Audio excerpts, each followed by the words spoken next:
Muy buenos días, amigos. ¿Qué tal? ¿Cómo están? Muy buenos días para Latinoamérica. Muy buenas tardes para Europa. El día de hoy quiero presentarles un conversatorio sumamente especial que casi lo he planeado con un par de semanas de anticipación y tenía mucha expectativa en este conversatorio. Quiero presentarles a mi invitado el día de hoy en este conversatorio, el señor y el grande del sector retail, don Dimas Guimeno.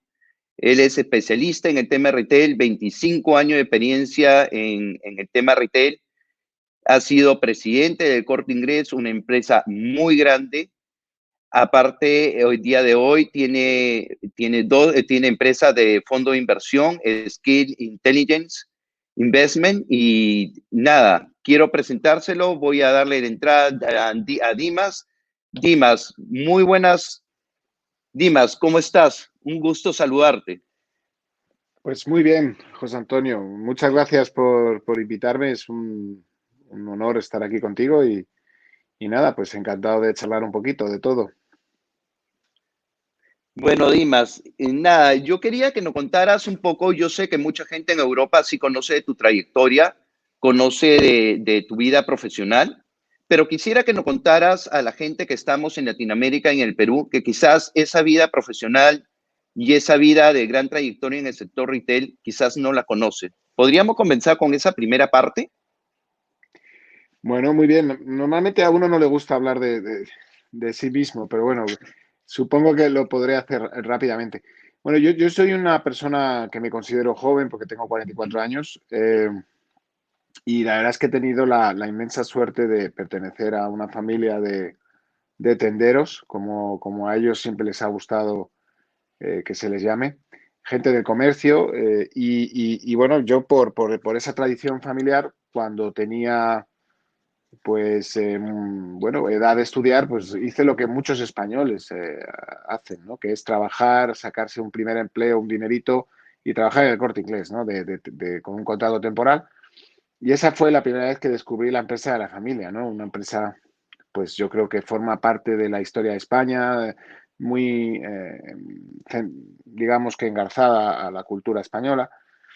Y bueno, y enseguida cuando ya fui adentrándome en la compañía y me fueron dando más responsabilidad, pues ya hubo un flechazo, ¿no? Que decimos en España, ¿no? Una relación muy, de amor entre los dos, ¿no? Porque es verdad que es una empresa que te engancha, que te enamora. Y es a lo que me he dedicado. Ha sido como ahora que está de moda lo de One Man Club, ¿no? Pues yo soy un One Company Man, ¿eh? Porque es a la empresa a la que me he dedicado y donde he desarrollado mi actividad profesional.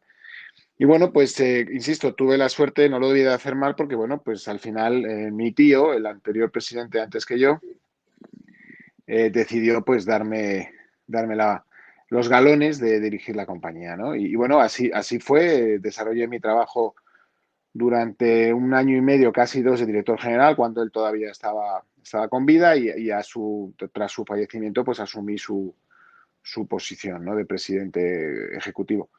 Y esa función la desarrollé durante 4 años.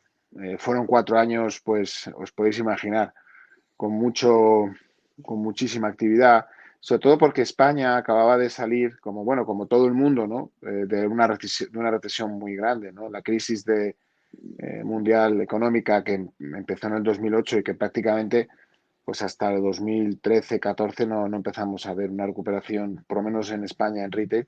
Y fue justo pues el momento en el que ya estábamos empezando a salir, ¿no? Y bueno, fueron 4 años, insisto, con muchísimos retos. Y bueno, al final eh, acabo con mi salida de la compañía. Y bueno, ahora son otras personas las que llevan las riendas. Y bueno, yo al salir de la empresa sigo vinculado a ella porque sigo siendo accionista, pero con mi edad y sobre todo con los retos que está viendo ahora, pues decidí hacer un poco todo lo que no haces cuando estás dirigiendo una empresa, porque no tienes tiempo, sencillamente, porque normalmente sueles estar tan ocupado en el día a día que no tienes tiempo de viajar, por ejemplo, no tienes tiempo de ver mercados donde todo está pasando más rápido, o donde por ejemplo, en este caso, la transformación digital está mucho más consolidada. o, por ejemplo, no tienes tiempo de conocer la tecnología personalmente, conocer a los emprendedores, conocer, en definitiva, comprobar dónde la innovación se está dando, ¿no? Y bueno, esto ha sido lo que yo he hecho en estos 2 últimos años, ¿no? Utilizar todo este tiempo que he tenido para, para aprender, digamos que añadir a la experiencia más tradicional, retailer, bueno, pues como todos, bueno, con la manera de actuar de empresa grande, añadirle toda esa dosis de innovación, de novedad, de conocimiento.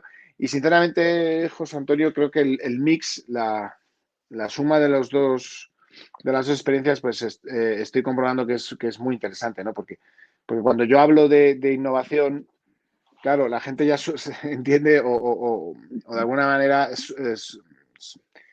cree o se da por hecho, mejor dicho, que lo hago desde la experiencia, ¿no? Que yo creo que tiene mucho valor. No es lo mismo hablar de un tema desde fundamentalmente teoría que no decir, oye, al final es un poco experiencia aplicada, ¿no?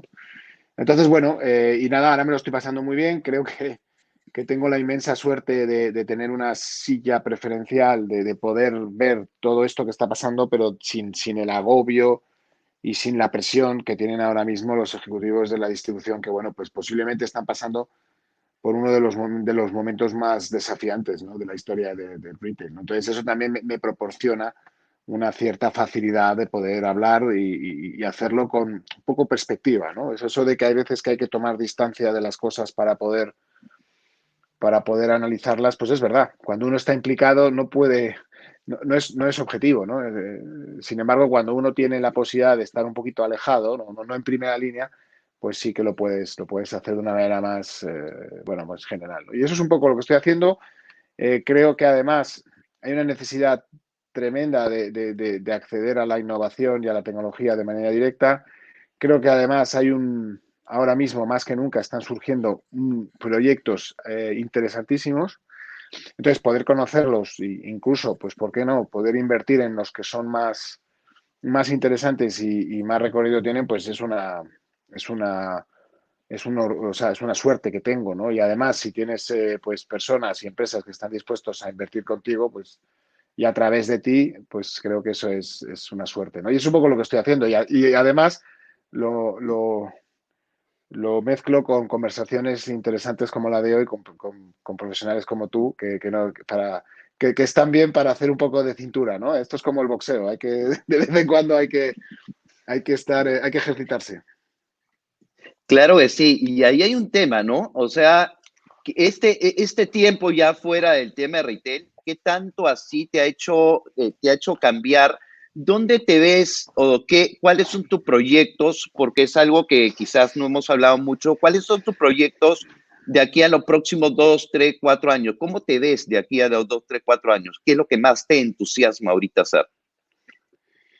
Bueno, yo creo que, como te decía, es aprovechar ese conocimiento del sector, ese conocimiento de la industria, ah, fundamentalmente, obviamente, española, pero europea, americana y bueno, y sobre todo, pues ponerlo en utilidad.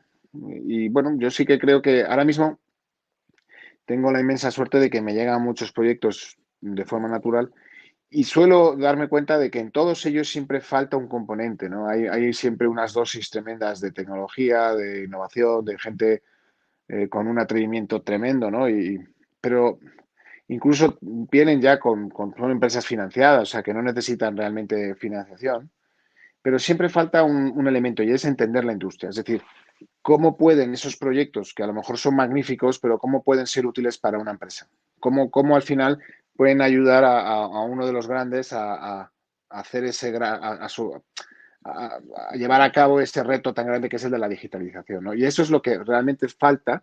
Y ahí es donde creo que ese conocimiento del sector marca la diferencia, ¿no? Y es un poco lo que voy a hacer, como te digo, con dinero personal, pero por supuesto con dinero de terceros. Bueno, y ahí hay muchas fórmulas de hacerlo, desde empresas en las que entras y te involucras un poquito más y te metes en la estrategia, otras sencillamente bueno, que crees que son interesantes e inviertes en ellas, pero siempre dándole ese conocimiento y ese plus, ¿no? Que te da de conocer un poquito más el sector, ¿no? Y eso es lo que voy a hacer. Y luego la parte de la educación creo que ahora es muy importante, más que nunca. Creo que eh, hay un déficit tremendo educativo en la parte, más que educativo, de formación en el retail. Siempre ha sido una formación muy en on the job, muy en el puesto de trabajo, pero ahora más que nunca creo que hay una necesidad muy clara de rediseñar un poco las necesidades de formación en una compañía, y hacerlo no desde el lado universitario o de escuela de negocio, que por supuesto tiene que ser con ellos, pero sí teniendo en cuenta las necesidades de la empresa, ¿no? O sea, creo que son las empresas de distribución las que tienen que identificar esas necesidades y en función de eso, pues hacer a cosas distintas e innovadoras en la parte de la formación y sobre todo de ayudar a esas empresas a hacer ese salto a la digitalización. Entonces, bueno, como ves, hay un montón de cosas que están todas entrelazadas, pero bueno, pasárselo muy bien sobre todo, ¿no? Ahora, yéndonos al tema principal, ¿cómo ves el tema de la omnicanalidad? ¿Cómo ves el tema de transformación digital? ¿Qué es lo que está pasando en el mundo? ¿Qué es lo que está pasando en Europa? ¿Qué tanta similitud hay con lo que sucede en Latinoamérica? ¿Cómo hacemos para que esto vaya transformándose? ¿Existe alguna manera gradual de hacerlo o ya esa parte de la carrera ya la gradual terminó y quizás hoy día ya las cosas no las podemos tomar con tanta calma como la podíamos haber tomado antes que esta pandemia comenzara? Bueno, la verdad es que lo que comentas es muy interesante, ¿no? Pues, seguramente habría que tener un mapa del mundo y analizar por continentes, ver cómo se está desarrollando esta digitalización del comercio de manera distinta, ¿no? No es uniforme para nada. Yo creo que hay dos continentes que son los que hay que seguir, fundamentalmente. Uno es el americano, el norteamericano, por razones obvias, ¿no? Ha sido siempre, bueno, pues la meca del comercio, es donde siempre se ha ido por delante, es donde están los grandes players mundiales, pero también es donde ha surgido el gran player mundial hasta ahora, que es Amazon, ¿no? Que yo creo que es el que ha ido marcando el ritmo, ¿no? Entonces, un mercado donde todavía están los grandes players tradicionales adaptándose además, algunos de ellos bastante bien, ya después de un tiempo a esta digitalización y empezando a crecer, que esto es muy importante, y donde además tienes a un Amazon y a otros players digitales con cuotas muy grandes, creo que es un mercado en el que hay que entender y aprender mucho de él. Hay mucha enseñanza ahora mismo que se puede sacar de estrategias como las que están llevando a cabo empresas como Walmart, Target, el propio Costco. Hay muchas empresas interesantísimas, ¿no? Y sobre todo ver cómo han encontrado, o parece que están encontrando,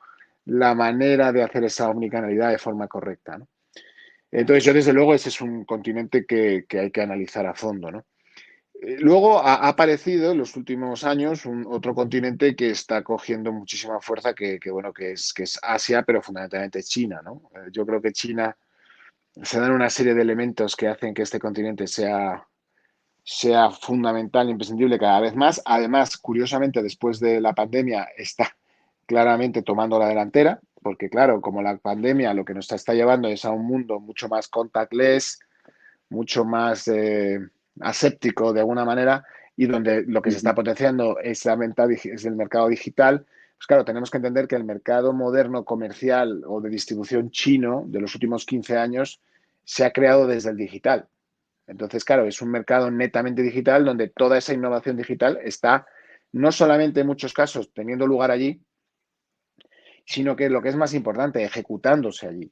Hay muchas veces que te sorprende ver cómo un grupo grande de retail americano está haciendo un par de pilotos en sus tiendas sobre algún tipo de tecnología digital y resulta que esa misma tecnología ya está en toda la cadena china funcionando, ¿no? Entonces, pero porque ellos son un mercado netamente digital, ¿no? Y claro, ahí la innovación se ejecuta mucho más rápido. Entonces, yo pienso que ahora mismo, sin duda alguna, China es el mercado a seguir cada vez más, ¿no? Y claro, luego tenemos Europa. Europa, como sabes, es un continente que hay que analizar por países, ¿no? Porque son micromercados, ¿no? No funciona como un solo gran mercado, porque no tiene nada que ver el mercado Ujú. alemán con el mercado español, con el mercado italiano, con el mercado inglés, no tiene nada que ver. Entonces, y además eso yo creo que es una de sus debilidades, ¿no? Además, la Unión Europea ya se ha demostrado que tiene unos fines que son pues fundamentalmente regular financieramente el continente, pero en cuanto a comercio hay muy poca unificación, o sea, está totalmente separado, ¿no? Y eso yo creo que en el momento que vivimos es claramente un hándicap para el continente, porque ahora es cuando más vamos a decir, masa crítica hay que tener y donde no te puedes permitir tener estas fronteras, porque por ejemplo, le pasa a España, ¿no? Un mercado de 40 y pocos millones de habitantes, mmm, a la hora de poder tener masa crítica se queda poco. Claro, no es lo mismo que un mercado europeo, donde ya las cifras son mucho más altas. Pero bueno, sin querer extenderme, yo creo que ahora mismo en Europa hay una gran innovación, hay países donde se está innovando fantásticamente, pero creo que le falta un poquito, o sea, tiene la parte mala del mercado americano bueno, pues de la resistencia al cambio, la dificultad de cambiar, ¿no? Y luego, por último, está Latinoamérica, ¿no? Yo creo que es un continente muy especial porque creo que se dan dos factores. Primero, la cuota de mercado digital todavía es pequeña, quiere decir que hay todavía mucho margen, pero al mismo tiempo hay mercados que crecen. Ten en cuenta que en Europa, por ejemplo, y en Estados Unidos era difícil encontrar crecimiento en el mercado. Los mercados crecen, pero muy poco, y sin embargo, pues yo creo que hay países como, por ejemplo, el Perú, que tenía unos índices de crecimiento fantásticos y unos índices y un potencial tremendo de crecimiento, ¿no? Entonces, yo creo que es un mercado muy interesante porque se dan esas dos circunstancias, mucho potencial de crecimiento y al mismo tiempo cuotas bajas de penetración digital, ¿no? Y entonces yo creo que eso es un escenario fantástico para invertir. Si además se consigue llevar un poquito la experiencia que te he dicho antes, ¿no? La experiencia del viejo continente, la experiencia americana y la proximidad de la frontera, ¿no? Que bueno, que es obvio, ¿no? Y al mismo tiempo experiencias de lo que está pasando en China, creo que se puede dar un mix muy bueno para que haya determinados mercados de algunos países latinoamericanos que sean interesantísimos, ¿no? Para poder hacer cosas muy buenas, ¿no? Pero bueno, al final del día, como dicen los americanos, la clave es, para todo esto que estamos hablando de la omnicanalidad, es entender qué porcentaje digital versus físico, ¿no? Y sobre todo, qué nivel de penetración tienen los grandes players, ¿no? En este caso, el player fundamental es Amazon, ¿no? Y ahí es donde, pues como te digo, hay mucho que aprender. Respecto a la omnicanalidad, ya que has hecho la pregunta, bueno, yo creo que hay un factor muy interesante ahora y es que hace no mucho tiempo, no te hablo de más de un año, de lo que se hablaba del retail es que la tienda física iba a acabarse, que estaba condenada, ¿no? Al fracaso porque es lo que se iba a imponer a la tienda digital, básicamente, ¿no? Y bueno, de hecho, pues la frase está del retail apocalypse, ¿no? Esto que he llegado a oír incluso hasta holocausto, que es una palabra feísima, ¿no? Del retail, ¿no? Bueno, son denominaciones realmente que hablaban de que hace nada los analistas y los especialistas a la tienda física le daban muy poquita opción en este nuevo retail. ¿Qué es lo que ha pasado? Que curiosamente los propios digitales, los players digitales están abriendo tiendas. Entonces yo creo que esto ha sido lo que ha cambiado la percepción claramente, ¿no? Cuando tú ves que, por ejemplo, pues Amazon está abriendo tiendas en distintos formatos y que claramente quiere avanzar en la parte física, ¿no? Cuando tú visitas China y compruebas cómo pues, el propio Alibaba o el propio JD.com tienen miles de tiendas que están haciendo, entonces entiendes cómo al final la tienda es fundamental. ¿Qué es lo que ocurre? Que tiene que ser una tienda integrada totalmente con el digital, totalmente integrada.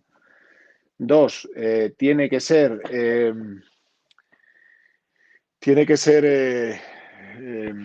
bueno, ágil, o sea, tiene que cumplir una función, ¿no? Entonces, yo pienso que es un poco lo que nos está pasando ahora con esta omnicanalidad, que nos encanta hablar de ella, pero, por ejemplo, en Europa es difícil encontrar sitios donde se haga de forma adecuada, ¿no? Y lo que parece que se está demostrando es que es mucho más fácil obtener la omnicanalidad 100% desde el digital al físico que no del físico al digital. Esta es un poco la conclusión, ¿no? Y bueno, esto tiene una buena noticia y una mala. La buena noticia es que hay vida para la tienda física, sigue siendo muy importante, pero la mala es que hay que hacer muchas cosas, hay que reinventar la tienda tiene que cumplir otras funciones, ya no puede ser simplemente un sitio donde ibas a comprar y te lo llevabas, ¿no? Ahora tiene que servir primero, pues obviamente de experiencia física, pero tiene también que ser un sitio donde hayas comprado en online y vayas a recoger eh, físico. Pero es que incluso ya tiene que ser incluso un propio almacén, ya tiene que ser un sitio donde envíes mercancía del propio centro comercial a la casa del cliente. O sea, ya las tiendas tienen que actuar como almacenes, ¿no?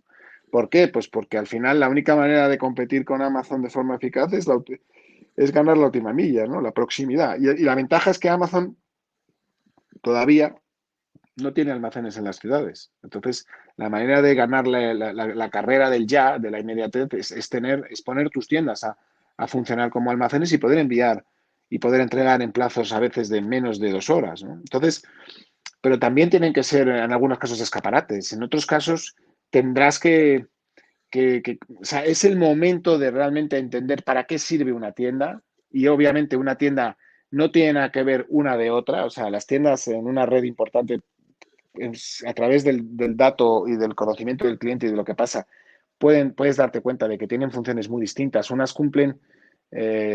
sirven fundamentalmente a un cliente turista, unas son lo que te lleva a una venta mucho más de impulso, mucho menos programada. Otras tiendas son mucho más residenciales con clientes que te van mucho más repetidores, ¿no?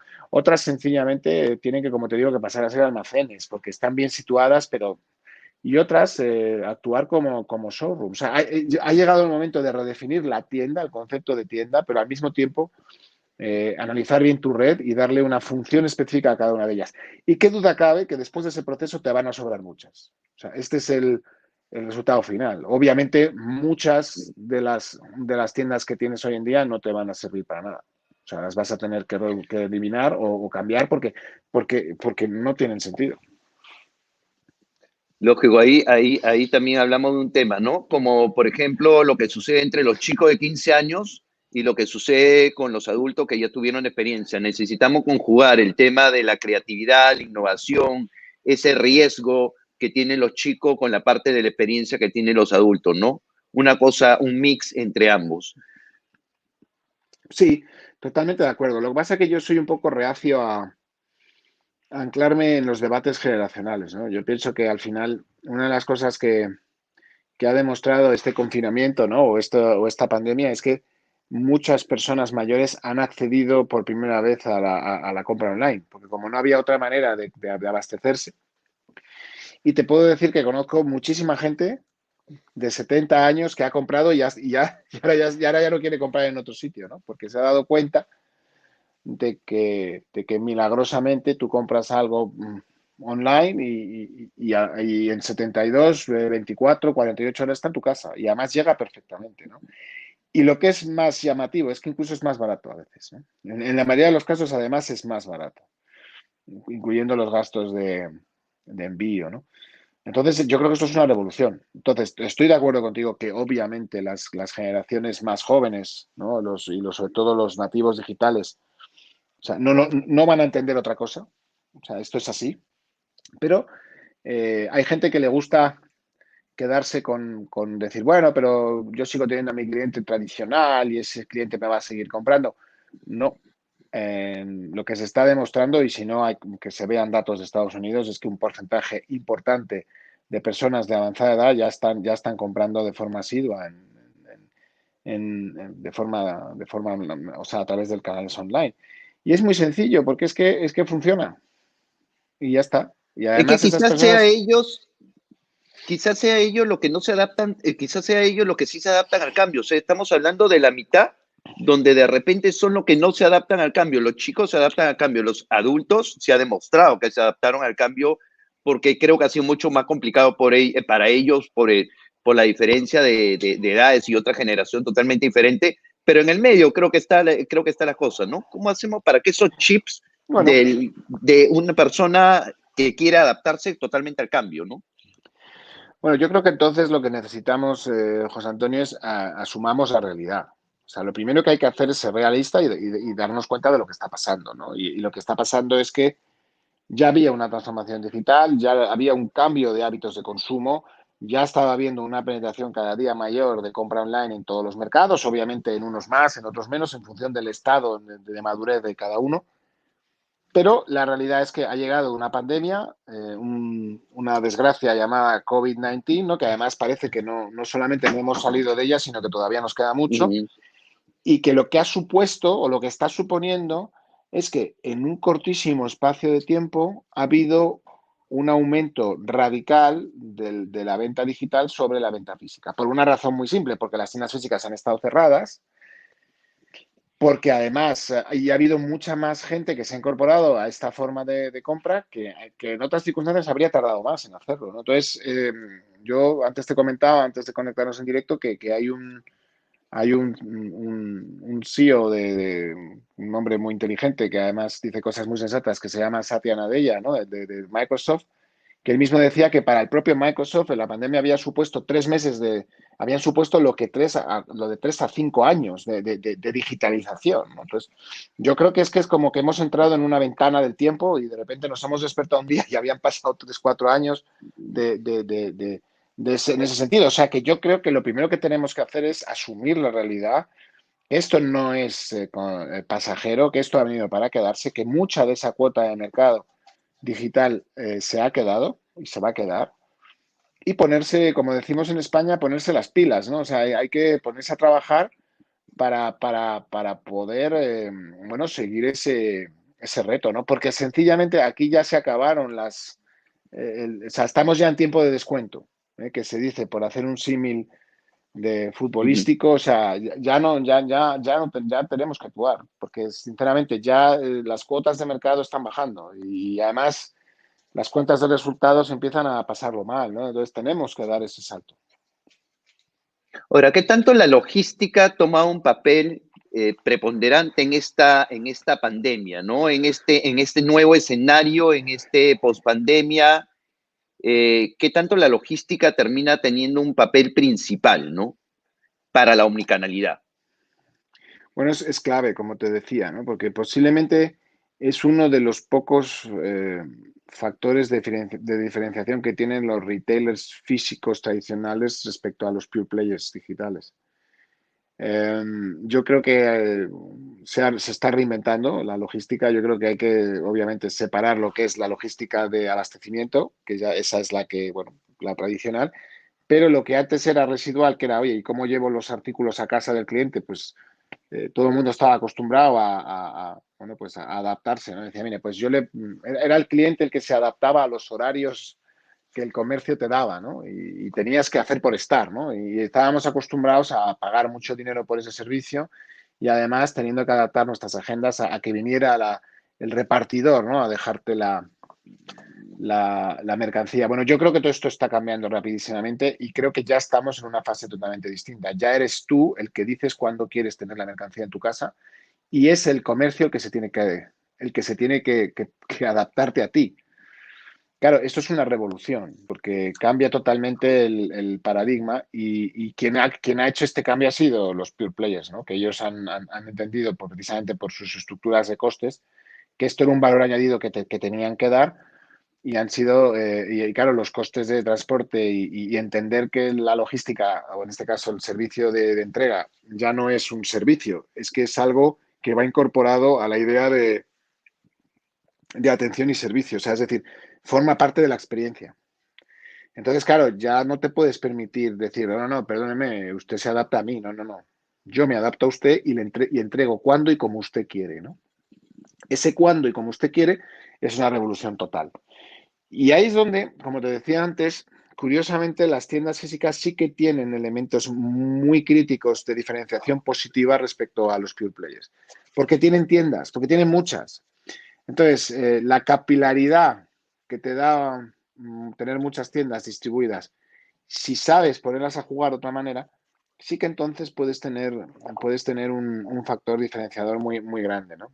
Y claro, pasamos de una tendencia que era cuantos menos almacenes hubieran las tiendas mejor y todo esto de la logística, bueno, pues prácticamente diaria, ¿no? Que tú cada día tuvieras en tu centro la mercancía que vas a vender en el día y que prácticamente todo el espacio estuviera dedicado a mercancía de venta, ¿no? Y eso pues claramente se ha ido cambiando porque no solamente las tiendas son puntos de venta, sino que tienen que ser almacenes, por lo que te decía antes, ¿no?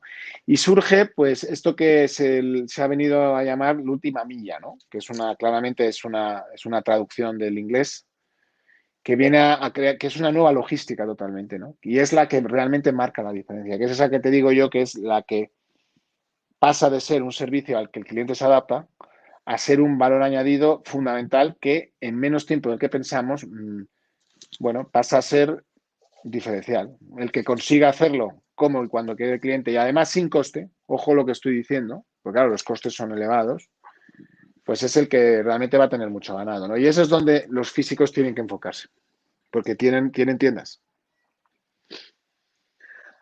Ahora, tocamos el tema de logística, tocamos un poco el tema de omnicanalidad. ¿Cómo ves el mercado? ¿Qué transformaciones es lo que el mercado debería hacer para adaptarse a este nuevo consumidor, a este consumidor quizás de alguna manera desconocido, con hábitos totalmente diferentes? La pandemia no solamente ha traído una enfermedad, sino definitivamente ha traído un confinamiento donde el cliente ha tenido mucho más tiempo para poder investigar, para poder capacitarse, para poder tener más información. Existe también todavía un miedo a estar a hacer sociabilización, a estar en lugares como restaurantes, como bares. Quizás algunos lo están haciendo, pero la mayoría de ellos como que son reacios todavía a ese tema. ¿Cómo lo convencemos? ¿De qué manera el canal digital podría de alguna manera en este momento suplir al canal físico, pero con las mismas experiencias o quizás mayores experiencias a lo que se tenía en el canal físico?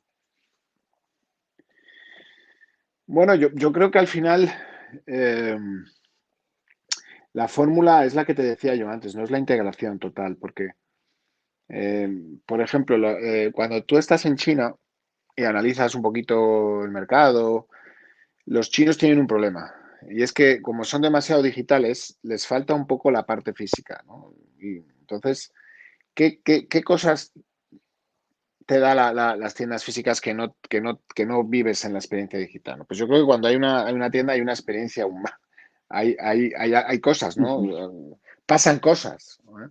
Luego la relación, la fidelización ocurre. Yo creo que uno de los dramas de la venta digital, y te lo dicen los pure players, es que la fidelización de clientes a través del canal digital es mucho más complicada, pero por una razón muy sencilla, porque es que cambiar de tienda es cuestión de segundos, ¿no? Es cuestión de mover el dedo y cambiar de site, ¿no? Entonces, yo creo que la tienda física incorporada al digital ofrece muchas cosas, ¿no? Ofrece una experiencia física que añade muchas cosas, ofrece una logística, una capacidad de entrega en poco tiempo que no tendrías si eres solamente digital, porque obviamente los almacenes de los digitales, de momento, como te decía antes, están en las afueras y los tiempos de entrega son muy largos.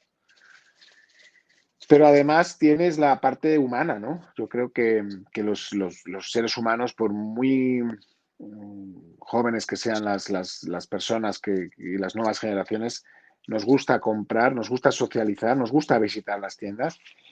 Y yo creo que lo que pasa es que los jóvenes hoy en día no visitan tanto las tiendas porque las tiendas no les interesan, sencillamente porque no encuentran nada que les llame la atención, pero si realmente hacemos ese ejercicio de replantear las tiendas, de cambiar el producto, de volver a resetear este concepto de retail, no tengo ninguna duda que las nuevas generaciones serán los primeros en ir a las tiendas físicas, pero es que tienen que ser otra cosa, ¿no? Yo creo que hoy en día para la inmensa mayoría son aburridas, ¿no? O van a comprar ahí sencillamente por conveniencia, porque necesitan algo, pero su hábitat normal es el mundo digital, ¿no? De hecho, la innovación y las marcas nuevas hoy en día surgen todas en digital, ¿no? Entonces, yo creo que la clave está en encontrar ese equilibrio, ¿no? Entre lo físico y lo digital, que los dos combinen, entender lo que es solamente una cosa, o sea, es una logística, un surtido, una estrategia de marketing, un cliente que compra cuando y como quiere y que combina las dos. O sea, un cliente que puede estar comprando online y que recoge en tienda, pero luego compra una cosa además en tienda y que quiere que se la envíes a casa. O sea, todo se mezcla. El cliente elige, es soberano, elige cómo quiere comprar, cuándo quiere que se le entregue, si se lo lleva en mano y todo esto pasando de una manera mucho más fácil y sencilla, ¿no? Entonces, como yo creo que eso es a lo que vamos, creo que esto va a entenderlo. Y bueno, analizar dónde estás. Si estás en el físico, o sea, si eres una empresa donde, pues como pasa en la inmensa mayoría de los retailers españoles, donde tu porcentaje de ventas físicas pues está por encima del 90%, pues tienes un reto muy grande porque tienes que equilibrar eso un poquito, tienes que ser mucho más digital, ¿no? Y lo tienes que hacer además apoyándote en las fortalezas físicas. Si eres un digital, pues tienes que empezar a hacer tiendas, ¿no? Poco a poco y muchas menos, pero que complementen esa experiencia solo digital que, como decíamos antes, es insuficiente, ¿no? Y ese es el reto, pero mira, yo te voy a dar un dato que posiblemente no sea exacto, ¿no? Pero porque hay muchos datos bailando aquí, pero aproximadamente en el mundo del total retail ahora mismo, el 20%, solo el 20% es digital. O sea, todavía el 80%. Posiblemente estos son datos pre-COVID, esto habrá cambiado, por lo menos bastantes puntos porcentuales, pero esto te da dimensión del recorrido que todavía hay. O sea, solo el 20% del comercio mundial es digital, todavía.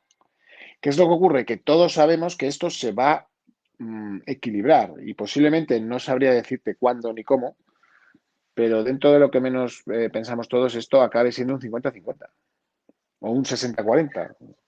Eso es la bola de cristal que no tenemos. Pero que estos dos mundos se van a equilibrar es clarísimo. Igual que también te digo que serán proporcionales. No, uno no se va a comer al otro, convivirán. Mm. Entonces, entender esto es clave. Saber dónde estás tú como compañía es fundamental para saber qué es lo que tienes que hacer para alcanzar ese justo medio, ¿no? Ese equilibrio y trabajar en ello y entender que además el tiempo se ha acabado, que ya no, esto no va de hacer pruebas, esto es acción ya. La pandemia ha sido un acelerador brutal de lo que estaba pasando y ya hay que actuar. Ahora, ahí hay un tema también que es sumamente importante que lo conversamos, que es el tema de cultura corporativa. Te comento un poco de experiencia. Antes de tener esta conversación, hablé con un amigo mío que es español y justo me decía, déjame que te cuente lo que es el Corte Inglés. El Corte Inglés es mi vida.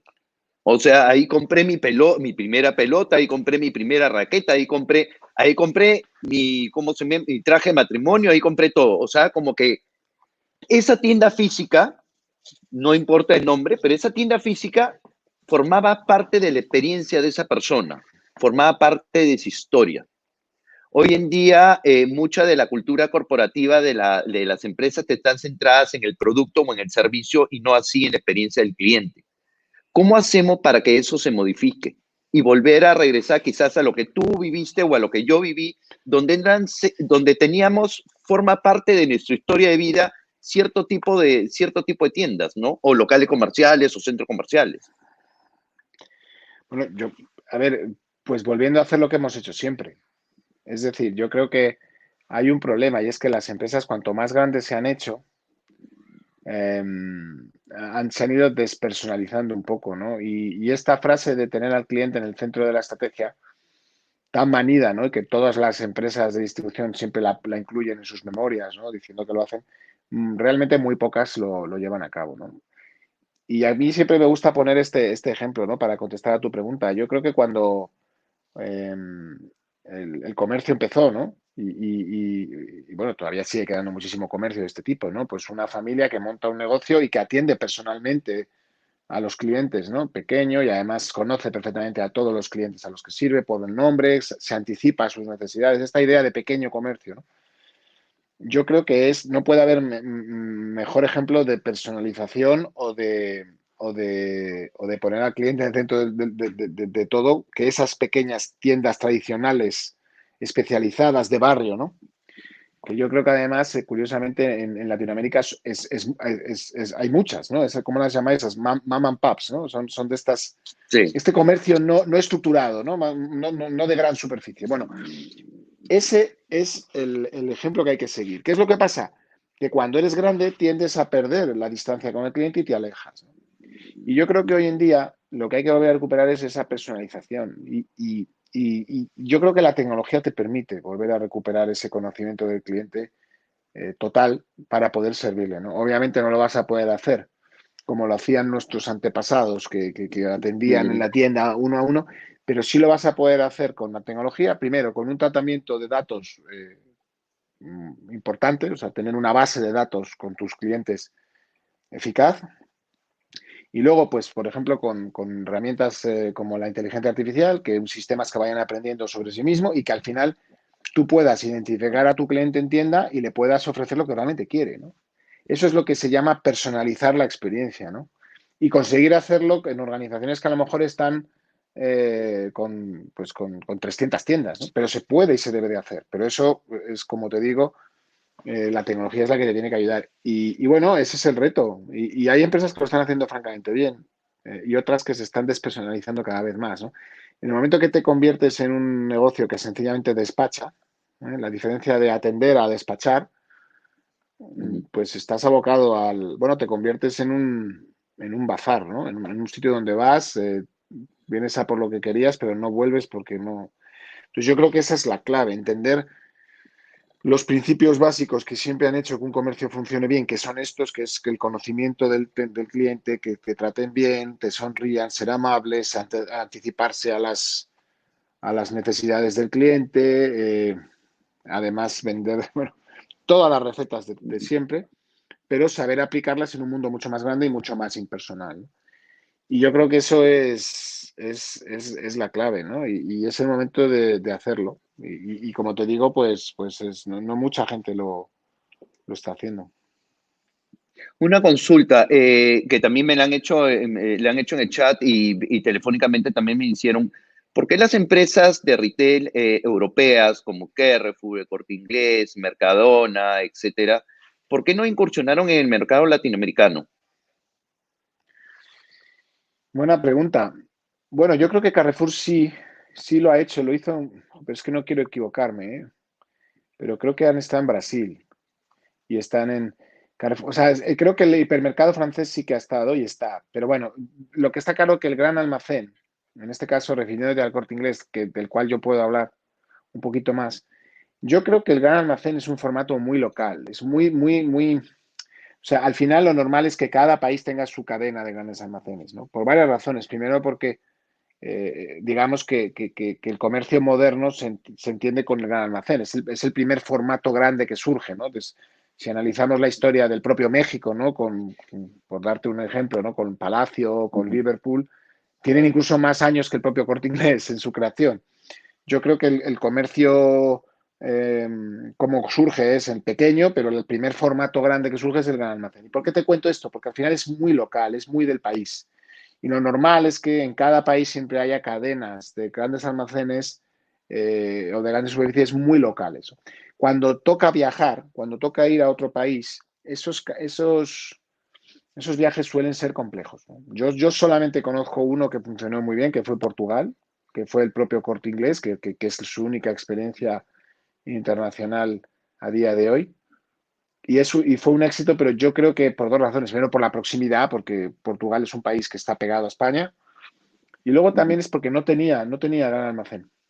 O sea, era un país donde no había, ese formato no existía. Entonces yo creo que eso es un elemento muy importante.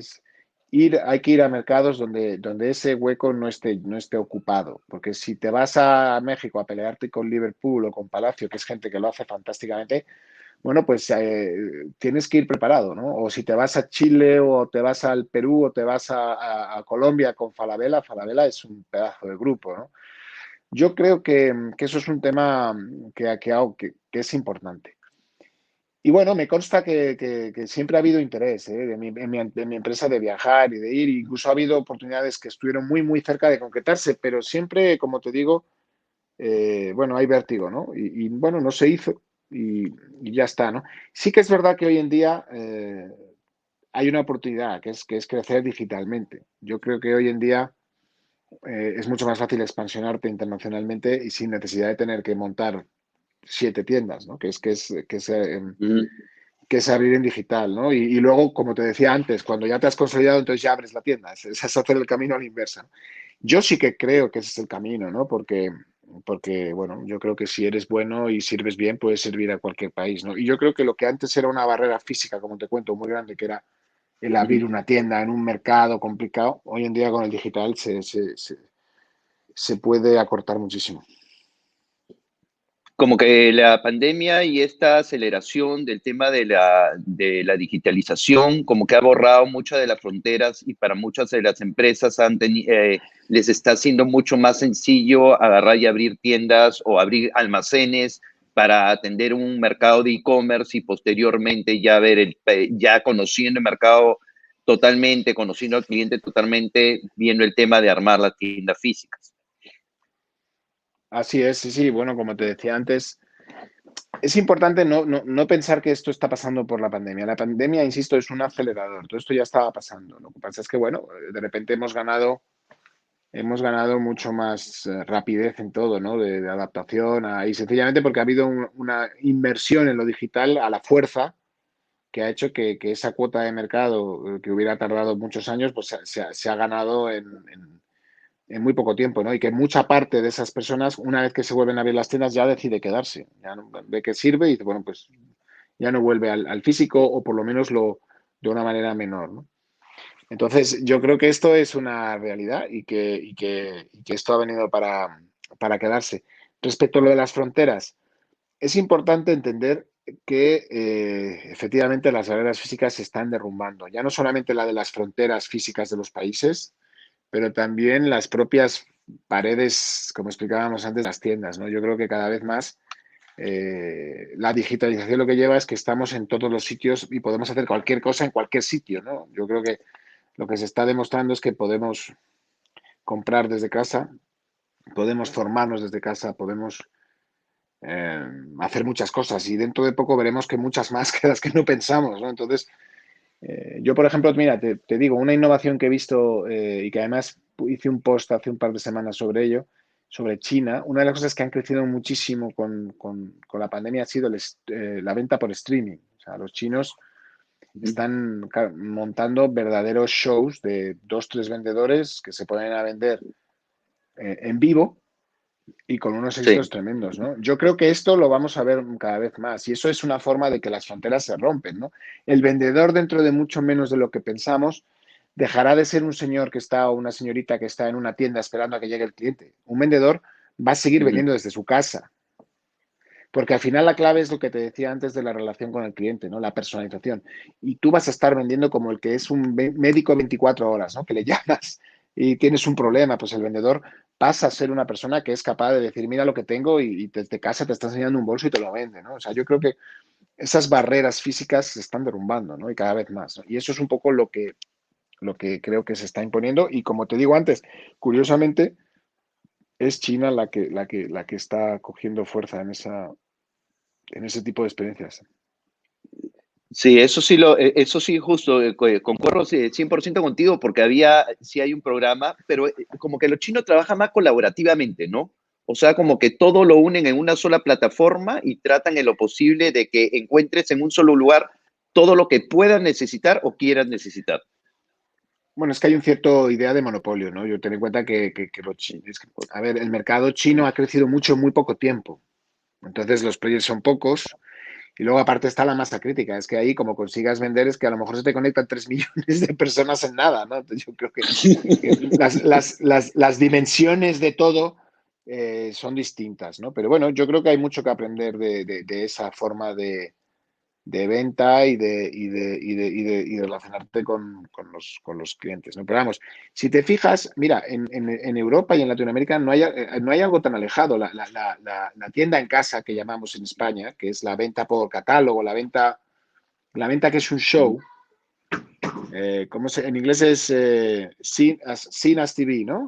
As seen as Sí, TV. ¿Esto qué es? así no sí. Esto es streaming, lo que pasa es que es streaming indirecto. Yo lo que te digo es que lo que se está empezando a imponer y veremos cada vez más es venta en directo con señores que están vendiendo y que se va a ir imponiendo, ¿no? Y que esto, ya te digo, pero, o sea, que los chinos no han inventado nada, lo que van es muy rápido adaptando las cosas, ¿no?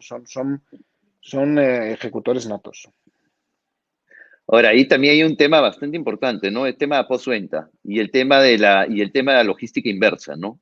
O sea, simplemente la venta no acaba en el momento que le entregas el producto al cliente, si no te preocupa que ese producto haya cumplido las expectativas que el cliente tenía, ¿no?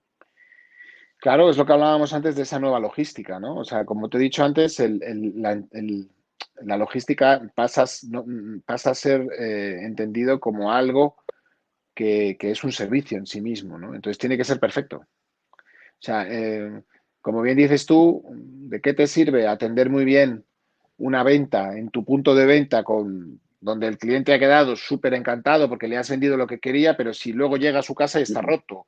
O quien se lo va a llevar es una persona antipática que le ensucia la pared con una caja, ¿no? Yo creo que eso, pero fíjate, esto quien nos está marcando el camino son los pure players, ¿no? Son los retailers digitales que como ellos es su expresión de servicio, lo han incluido como, cada vez más lo están incluyendo como parte de su valor añadido, ¿no? Por eso estoy de acuerdo contigo. Sí, sí, es que puedes cargarte la experiencia de compra eh, claramente porque no domines o porque no cuides esa parte del proceso, ¿no? Es un todo. Tienes que, toda la cadena la tienes que garantizar que dominas, ¿no? No, la verdad que esta pandemia, este escenario, este nuevo escenario y la forma en la cual la gente debería de cambiar, debería de, ¿cómo se llama?, de pensar de una manera diferente, creo que está acelerando los procesos. Lamentablemente, pues como dice, va a haber muertos y heridos en el camino, pero no hay de otra opción, ¿no? O sea, o pensamos que estamos ante una nueva realidad donde tenemos un nuevo cliente, o definitivamente la única opción que tenemos es desaparecer, ¿no? Sí, sí, sí, esto va de actuar. De hecho, mira, hay una frase que te dicen los de Amazon que son muy, y eso que hablan poco, pero cuando se encuentran a gusto te lo dicen. Ellos toman muchas más decisiones que los retailers tradicionales, muchas más. Esto va de tomar decisiones. Es preguntarle a tus ejecutivos no si las decisiones que han tomado son buenas o malas, sino preguntarle cuántas has tomado hoy, cuántas cosas te has planteado hoy hacer, cuántos.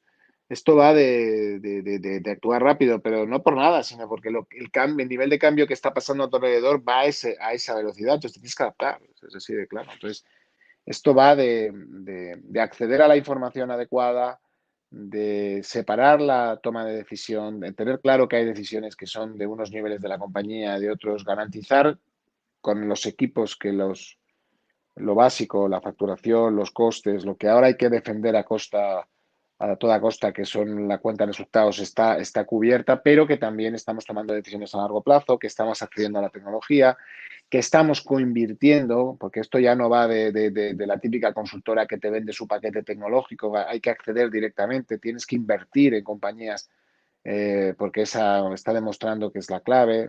¿Y cómo se invierte, ¿no? Eso de invertir, pues hacerlo con alguien que sepa, que te dé confianza. Y va sobre todo como te decía, de tomar decisiones, de decir, oye, que no hay tiempo.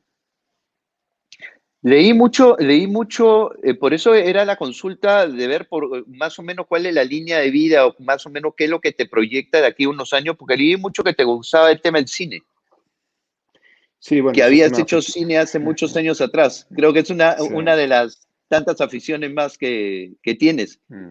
sí.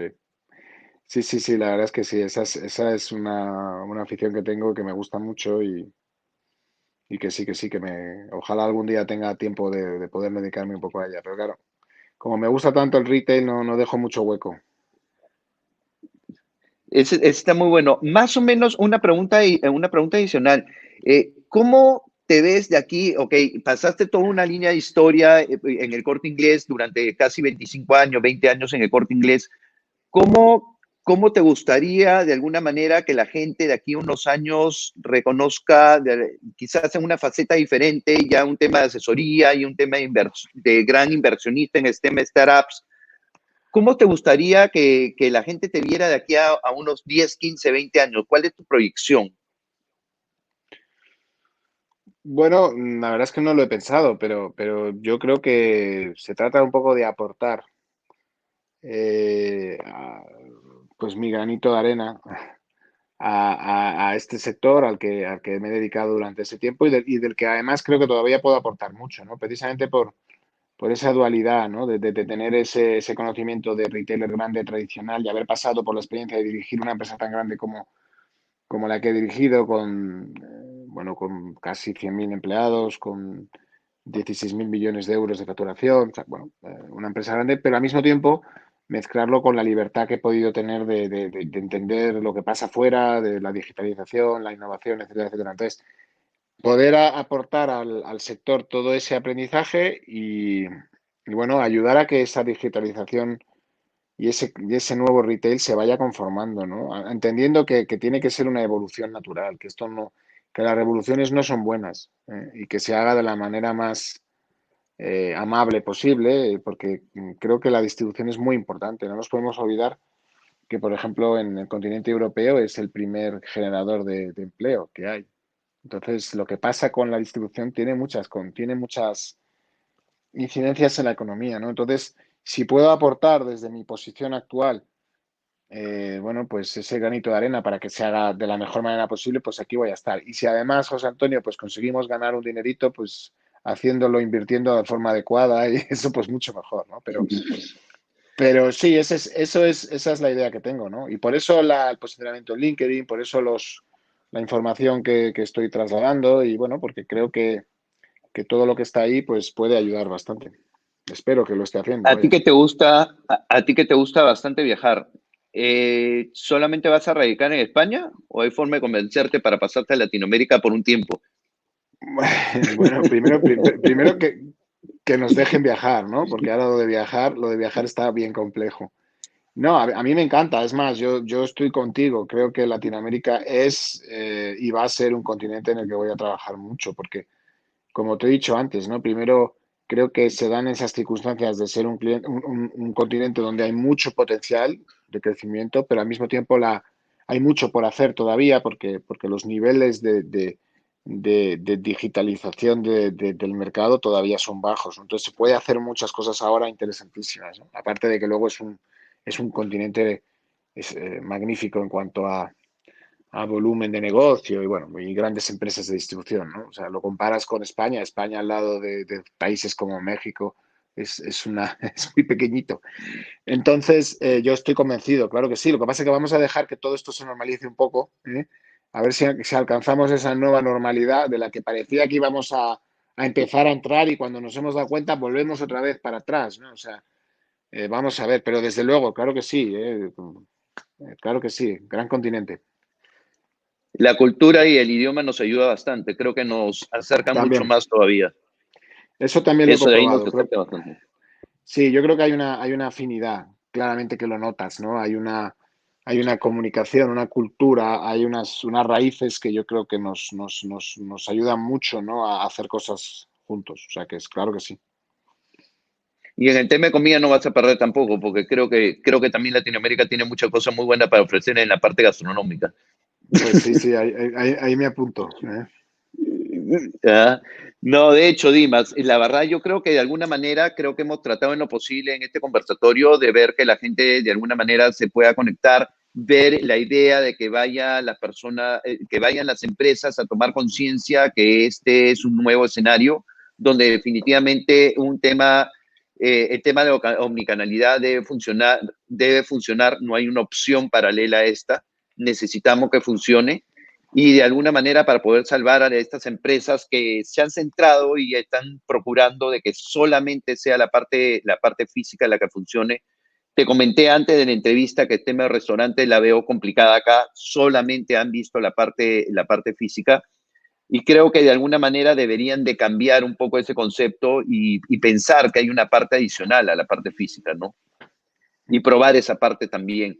No quisiera que acá unos años muchos restaurantes ya no existieran. Yo lo que estoy tratando en lo posible aquí en el Perú es de convencerlos que también hay un canal digital que también puede dar muy buenas experiencias y quizás la torta lo que vamos a hacer es simplemente repartirla una parte digital y una parte física, ¿no? Claro que sí, sí, sí, tú lo has dicho. Es el momento de asumir lo que está pasando y tomar decisiones, ¿no? Y es verdad que la hostelería y la restauración está siendo muy, muy golpeada por la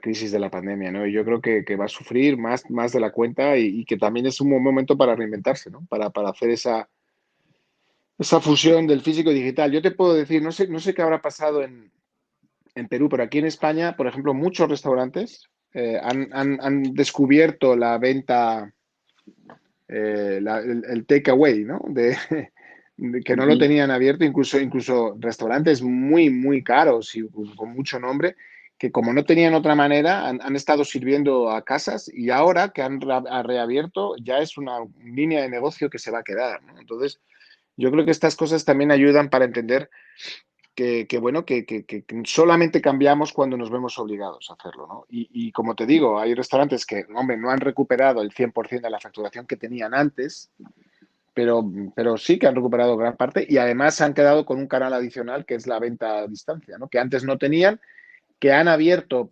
forzados y que ahora no tienen por qué dejar, que es un más a más, ¿no? Entonces, yo creo que sí, que el reto es grande. Lo que pasa es que no va a haber sitio para el medio. O sea, o eres bueno o eres bueno.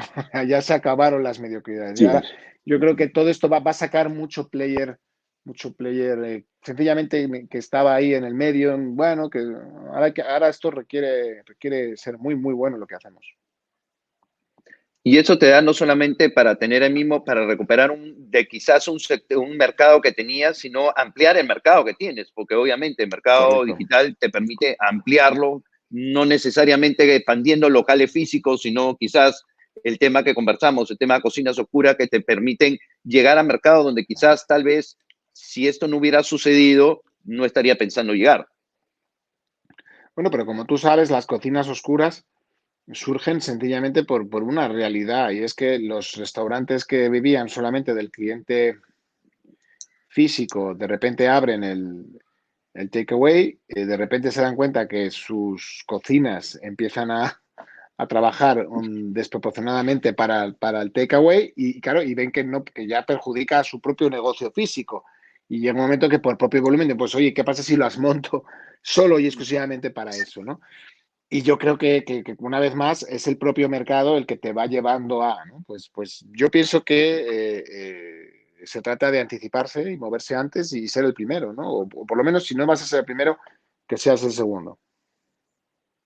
Ahí es donde veía en algún momento un video en Europa que el restaurante te vendía el producto y te daba algo parecido a lo que te da Starbucks, es que te da un código para entrar a Internet, pues te dan un código para entrar a un canal de YouTube, donde el mismo chef Claro. de restaurante te explicaba cómo agarrar y preparar el plato o las opciones que tenía de preparar el plato. O sea, no estaba contigo físicamente ofreciéndote un plato en un restaurante, pero virtualmente estaba contigo porque igual te acompañaba en tu cena.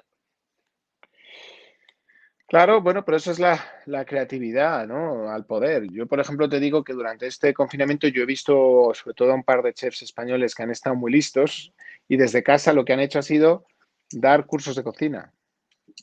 No cursos, sino cocinar para sus clientes desde casa, ¿no? Y se han hecho súper famosos. O sea, yo creo que lo que no puedes hacer, José Antonio, es estar parado.